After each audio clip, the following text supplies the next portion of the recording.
Helicopter managers. The bane of my existence. Or. No ma'am, MS Authenticator is free. It does not cost $40, by user the lightning count 1. Honestly, my title can be the entire post and everyone in the know will shudder and cringe at that one with zero elaboration. Not too long ago we switched 2FA to MS Auth as the other one was less secure and we kept having annoyance intrusions. Annoyance intrusions is what my job calls it. Person A has their account creds compromised and third-party actor tries logging in. They are hit with 2FA and decide to try their luck. The person who owns the account thinks nothing of it and ignores the prompt or hits no. The third-party actor tries again and again until the person finally gets annoyed and hits yes to shut their phone up. After years of dealing with these kinds of intrusions, we convinced the higher-ups to switch to MS Author. Actually, that's a lie.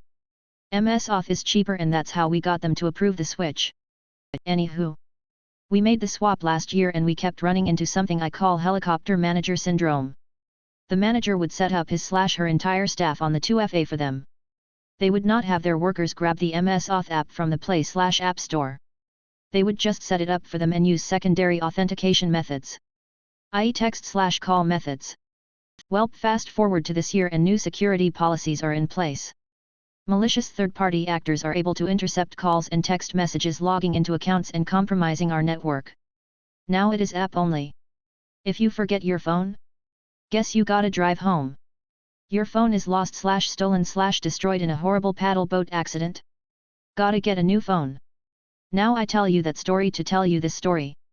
Let me introduce you HMS, Helicopter Manager Syndrome, Karen. Karen is a manager of over 150 underlings whom she treats like her children. Her perfect little angels need her to do everything for them. See, since the plague wiped out most of humanity and we all started to live in underground bunkers, or just permanently worked from home, HMS Karen was always a bit extra when it came to her hovering. If one of her underlings called into the help desk, she had to be 3-wait onto the call. Her staff needs warranty work? Better write up a 4,000-word essay to explain why or she won't approve it. Actually, that one was easy as managers don't approve warranty work and cannot interfere with that. HMS Karen was the manager no one wanted to work under, yet was the only choice due to location. So the day comes which we send out the warning email stating that text and call methods will not work for logging into our systems any longer. Then the second warning. Then the third. Yup, all ignored. So finally the day of the switchover comes and HMS Karen is calling into us frantic. By this point, Karen has lost over 60% of her underlings due to the economy. $HMS Karen, you have to undo the change. We cannot use this horrible app. $me, thank you for calling IT, this is Lightning. How may I assist you? Small silence. $me, hello? $HMS Karen, can you hear me? $me, yes I can hear you now. Thank you for calling into IT, this is Lightning, how may I assist you today? $HMS Karen, I just... Never mind. You have to undo this horrible change. We need to be able to text to log into our accounts. This app is horrible. $me, I understand it can be a bit of a pain to set up, but once it's up and running it is good to go. $HMS Karen, no it's not. It's popping up with full screen ads and not letting us authenticate to log in. $me, $HMS Karen, and it cost $40.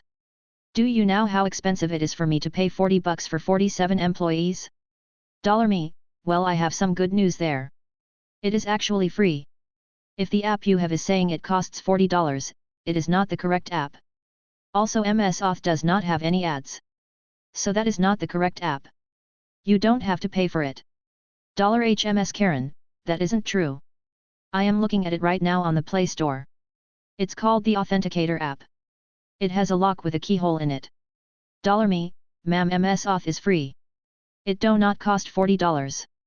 The one you are looking at is a fake provided by a malicious third party trying to steal your login creds. Long pause. $me, have any of your guys tried to log into the app? $HMS Karen, they tried but it wouldn't work with the QR code prompts from the logins. $me, so you are telling me that all of your employees have entered their UN and PW into this app? $HMS Karen, they tried to, but it doesn't let them log in. $me, but they physically entered the info. $HMS Kraken interrupting me, I just said IT wouldn't let them log in. We do not need to escalate this. While having this conversation, I am on our chat programs with the security department. $me, hey. I am on with Office 666, you know HMS Karen's office? $SEC. Don't ruin my day please. $me, you know those fake apps that are charging $40 and stealing accounts? $SEC, thank you for reaching out to the security department. No one is available to take your call at this time. $me, bro. $SEC, okay. Yeah, we know the app. It's been all day with this crap. $me, so you know how HMS Karen is the most helicopterist helicopter to ever copter her underlings? $SEC, English please? $me, I'll order us some Wingstop. But yeah, her entire office bought this $40 app and entered their creds into the app. $SEC, didn't I just tell you not to ruin my day? $me, shut up. I'm paying for Wingstop. $SEC, okay. I'll get on the horn with Karen's boss and the CIO.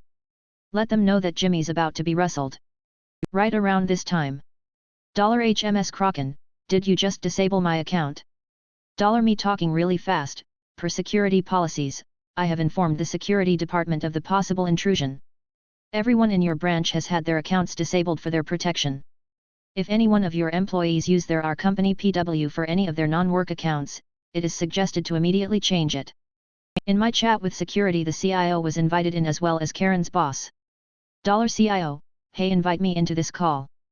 $Ultra Karen, yes, me too please. So I invite security, the CIO, and Karen's boss into the call and accidentally disconnect myself from it. $me, oh, guess I accidentally transferred instead of added. CIO, you have the call now. $CIO, okay. That works for me. Mistakes happen. Not like you could have done any more anyways. In a private message from CIO. $CIO, smooth.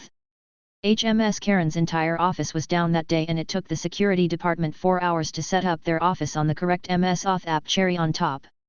CIO ended up footing the bill for the buffalo wings. Although he ordered from BWW instead of Wingstop. Not my cup of tea, but I won't complain about a free lunch. Disgusting Mom, Disgusted Daughter, by user Captain Lucalu. I work for a large USA ISP. Mostly customer service and tech support. I've recently been tasked with enrolling customers in the ACP benefit.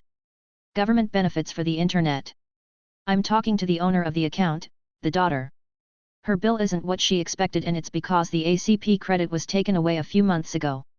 She failed to recertify after 1 year. When the government takes its money back, $30, it does not give it back. Especially 2 months later. Both mom and daughter tried yelling or reasoning with me to get my company to pay the money. It's the government's money and the government's program.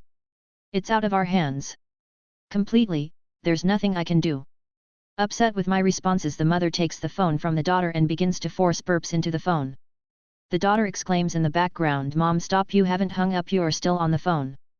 The mom replies, "I know," and keeps forcing belches into the phone. I say, wow, how childish, and hung up. What kind of 60-plus-year-old grandmother acts that way? Y'all need to turn off the web filtering, by user Sajb.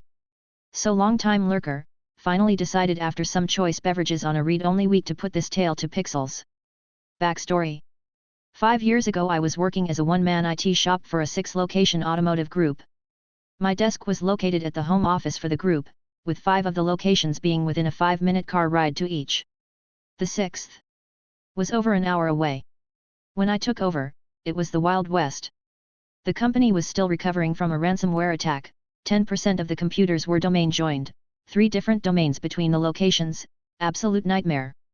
I spent the better part of 3 months getting everything built back how it should be. When I found out the firewalls were coming to the end of their warranty, I was able to convince the powers to be to allow me to upgrade all the network equipment at each site. 5 of the sites went smoothly with little to no problems or complaints. Actually got praise that since I took over everything just worked, which you all know coming from both end users and management, that's a huge thing. Which is where the last location comes into play. The install. When I started the project I decided to do the close ones first in case I missed something, or I was too zealous with my blocking of things. 5 sites in and no complaints meant it was time for that one location over 1 hour away. I get to the site at 7 p.m., an hour before they close for the evening, and start to get set up. I install the network equipment, no issue, everything comes up, and all my tests come back good. It's 9:30 p.m. by this point, so I pack up, lock up and leave the place to head home. By the time I finally get home, eat, shower and hit the sack, it's 11:30, almost midnight. The next day, I get up early and make sure I'm at the location when their service department opens at 7 a.m. in case there are issues. There are 0 issues, and the service writer actually thanks me because his tablet actually works farther than 5 foot from the building and the internet seems faster. I make rounds making sure everyone is able to work, nothing is broken, etc. And that is when Joe salesman comes in. Joe is an old-time used car salesman that is the poster child for the stereotypical used car salesman. Joe sits down at his PC and within a minute is yelling, yes yelling, across the showroom for me to get my $$ over to his desk and fix his PC. The problem? He can't get to any of his PRON, gambling, or other sites that are now blocked by the new, and fully licensed/configured, firewall. He demands that I turn it all off when I tell him why he can't get to those sites, and when I say no, stomps off to what I hope is, smoke a cig, drink coffee, and complain to the others. With nothing broken, I leave and start driving back the hour and drive to my desk to clean up and make sure nothing else is on fire before I hopefully cut out early due to the massive amount of hours I've put in. The call. I get back to my desk, start to clean up/throw out old boxes when the owner of the auto group calls. Now I have stories for days about the things this guy has asked me to do or things he said/number of times I've been berated and cursed out on the phone, fired, and then rehired 30 minutes later, but that's not for this story. The TLDR I can get from him in between curse words and incoherent yelling is that the location I had just left, the 1+ hour drive away, was hard down and nobody could get internet/they were unable to work. Puzzled, I check the firewall from my office and it is online, but there is almost no egress traffic. Strange. Check the switches, nothing too out of the ordinary, then I see the logs, something is handing out 192.168.1.0/24 IPS, their subnet was a Class A in line with the other sites. I find the port doing the dumb, and suddenly everything works. Everything is good for about an hour and suddenly everything is down again. The same MAC address is handing out those IPS again, this time on a different switch port. I shut that port and things calm down again. I think I know what's going on, so I grab my bag and start driving back to the location. The discovery. So I get to the location and as I do, boom, the internet doesn't work again. This time, I get more information. It's only affecting the sales team. Service, parts, and guest Wi-Fi are all working perfectly. Yay VLANs. I plug into a port I know is set to the sales VLAN and boom, 192.168.0.xxx address is given. I swap to the port I had set for management and set a static IP so I can log into the switch stack. Well, what do you know, that MAC is on a different port. I don't block the port this time, I follow it back to the patch, and from there go to the desk that the patch runs to. There sits Mr. Joe salesman rummaging under the desk, typing on the computer, getting frustrated and slamming the keyboard. I wait for him to get up and go smoke. Salesman there couldn't go more than 30 minutes without one, it felt like, and go to his desk. Under the desk I find a Linksys router with the internet port plugged up to his PC and port 1 plugged into the jack in the wall. I disconnect it, take it with me, and reconnect that PC to the wall. Within a few minutes the sales department was back online and tell the general manager the problem and the solution. Upon talking to Joe salesman, he finally fessed up to trying to get past the firewall because someone he trusts told him it would work, some kid at Walmart across the street. In the end that salesperson left the dealership 2 weeks later, citing me as the sole reason and giving the owner one more thing to yell at me about when he was angry. TLDR, after bringing a dealership group into the 21st century, salesman didn't like that we blocked his favorite websites and took down the whole network trying to circumvent the web filter. I'll just keep escalating until I get what I want, by user intercol. TLDR at bottom. I worked help desk for the IT department at my university. Paid well enough for a student, and I got sharply discounted tuition, plus my folks let me just stay with them for a pittance of rent, since we lived like 5 minutes away from campus. I could walk to class. It was the perfect setup. Anyways, I'm on shift one afternoon during the first week of school one semester. Students were still getting their dorm rooms set up and connecting their gaming consoles or streaming devices, etc., and so this week was typically busier for us at the help desk. We typically had to do a lot of allowing MAC addresses to bypass our NAT restriction using a web form a student filled out, or as a walk-in to the help desk. So, you can imagine we had a ton of traffic that first week. Me equals me, EB equals entitled brat. Phone rings.